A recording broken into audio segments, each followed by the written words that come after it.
안녕하세요. 고품격 선천성 심장병 육아 채널 땡빠입니다. 23년 상반기 엘리아 외래 총집합 보고를 하도록 하겠습니다. 먼저 3월 31일 폐관류 스캔이 있었습니다. 포크라를 먹고 해의학실 검사를 받았는데요. 엘리아는 한두 번 잠에서 깼고요. 땡맘이 검사실에 들어가서 몇 번 다독여줬던 적이 있습니다. 마취를 깨는 중에는 막 포크라를 맵다고 회복실에서 좀 진상 아닌 진상을 부려서 간호사님들이 되게 조금 웃겨 했었고요. 그런 소소한 이벤트들이 있었습니다. 3월 31일은 단순하게 검사를 받았던 상황인 거고요. 4월 5일 엘리아는 정해져 있었던 심전도와 초음파 엑스레이를 찍었습니다. 흉부 엑스레이는 뭐 묻어나게 찍었고, 그리고 심전도도 역시 조금 웃으면서 정말 초콜릿과 뭐 사탕 여러 가지 등등 조금 꼬드기는 아이템들 통해서 잘 치러냈습니다. 초음파에서는 엘리아가 역시 초콜릿의 영향으로 되게 좀 포크랄 없이 노포크랄로 진행을 잘 했는데요. 유정진 교수님께서 이렇게 하다가는 포크랄을 먹어야 될 수도 있겠다라고 했습니다. 그 이유는 하도 히히덕거리면서 웃고 몸을 자꾸 움직이고 했었던 그런 이벤트가 있었습니다. 그래서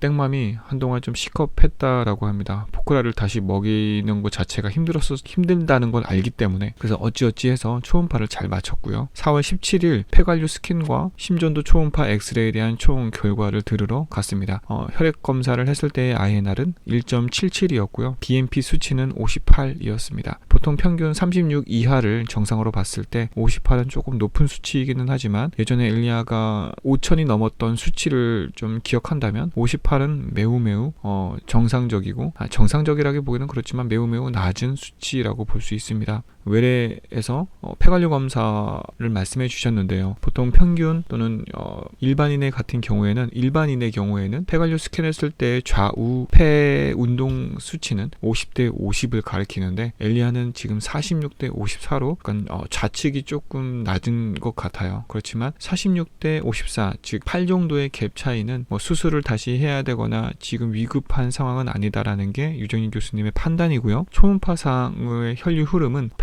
폐동맥이 살짝 좀 좁아 보이기는 하지만 지금 당장 수술을 할 소견은 아닌 것 같다라는 게 역시 교수님의 판단이신 것 같습니다. 그렇지만 CT를 다시 좀 봐야겠다라고 하셨는데요. 그 이유 중에 하나는 엘리아가 수술을 20년도에 수술을 했어야 됐었네요. 그렇지만 지금 거의 횟수로 한 3년 정도가 지났던 때이니까 혈관이나 이런 부분들이 많이 힘들 거라고 판단했기 때문에 수술을 해야 된다. 지금 이게 차일피일 미뤄졌던 게 지금까지였던 거거든요. 그래서 CT로 다시 한번 확인을 해야 됐고, CT로 확인해야 되는 이유 중에 하나는 엘리아가 두 번째 수술을 하면서 하나의 혈관이 보이지 않는 그런 특성이 있었습니다. 그래서 그걸 보기 위해서는 CT로 촬영을 했어야 됐던 거고, 초음파로 본다 하더라도 고개를 젖히고 그리고 가슴 아래 하반부를 되게 누르면서 찍었어야 되는 부분인데 그게 좀 보기가 힘든 것 같았어요. 그래서 CT로 다시 판단을 하자라고 했어서 4월 25일 CT를 다시 찍었습니다. 이번에 CT는 가스 마취를 했고요. 저는 포크랄일 줄 알았는데 아산화질소라는 가스로 이번에 마취를 했습니다. 포크랄보다는 확실히 좀 편했어요. 그렇지만 가슴으로 호흡을 하는 것을 체크를 하고 있었는데, 엘리아가 이제 마취가 되는 중에 가슴 호흡이 확인되지 않았어서 중간에 마취과 선생님과 간호사님들이 한 두세 분 정도의 간호사분들께서 CT실로 긴급하게 들어가는 모습을 봤습니다. 다행스럽게도 응급처치를 해서 기도 확보하고 호흡이 다시 돌아와서 다시 CT 촬영을 하게 되었는데요. 예전에도 CT 촬영하면서 엘리아가 이랬었던 적이 있었습니다. 그래서 저는 CT 촬영하면서 응급 키트를 항상 가져가야 된다라는 걸 이번엔 알았었고요. 그리고 좀 다급했었던 상황이었지만 선생님께서 또 잘 처치를 해주셔서 호흡이 잘 돌아왔습니다. 이런 일들이 비일비재하거나 흔하지는 않긴 하지만 이런 일이 아예 없다라는 건 아니라는 걸 또 다시 알게 되었고, 이게 시술이나 단순한 마취를 통해서 진행되는 이러한 검사조차도 쉬운 게 하나도 없다라는 걸 다시금 깨닫게 되었던 상황이었습니다. 이렇게 해서 CT 촬영을 그래도 잘 마쳤고요. 안 아파요. 하나도 안 아파요. 언니 안 울었어요. 아빠 이것 봐봐. 엘리아, 너 근데 우는 거 같은데? 아니야. 주사 맞을 때 안 오고. 아빠 이것 봐봐요. 엘리아. 너무 잘했어. 엘리아 5살 멋진 언니네? 다시 자기가 5살 아빠 뻗치는. 시티티.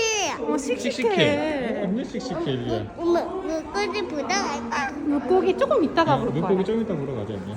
재우지 말고 한번 해보자는데 내가 못할 것 같다 그랬어. 차례. 차례차례 맞아.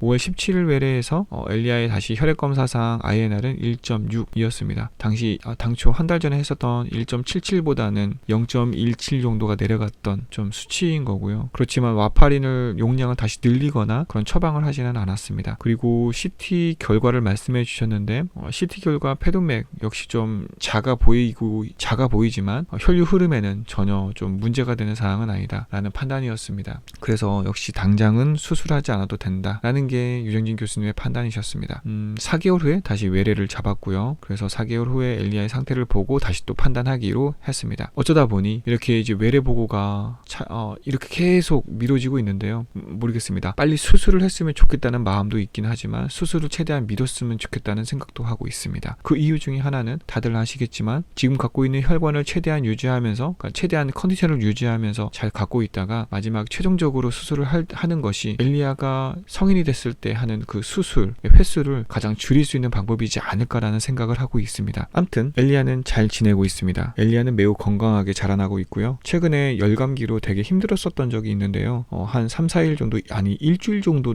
되게 39도가 넘는 고열로 인해서 땡맘과 저희가 좀 많이 힘들었는데요. 물론 땡맘이 더 힘들었지만 그거를 제외하고는 컨디션은 매우 좋습니다. 원래는 5월 연초 엘리아가 조금씩 증상이 보일 거라고 했었지만 그런 증상은 아직 보이지 않고요. 가만히 있어도 땀을 흘린다거나 호흡이 가빠하거나 여러 가지 증상은 아직까지는 보이지 않습니다. 물론 그런 증세가 보이기 전에 수술을 하는 것이 매우 중요하지만 지금은 그렇지 않다는 게 현재로서는 매우 감사한 일이고요. 엘리아에 대한 그런 소식들은 업데이트 되는 대로 이렇게 영상을 통해서 항상 여러분들과 공유하도록 하겠습니다. 항상 응원해주시는 여러분들 매우 감사드리고요. 저는 땡빠입니다.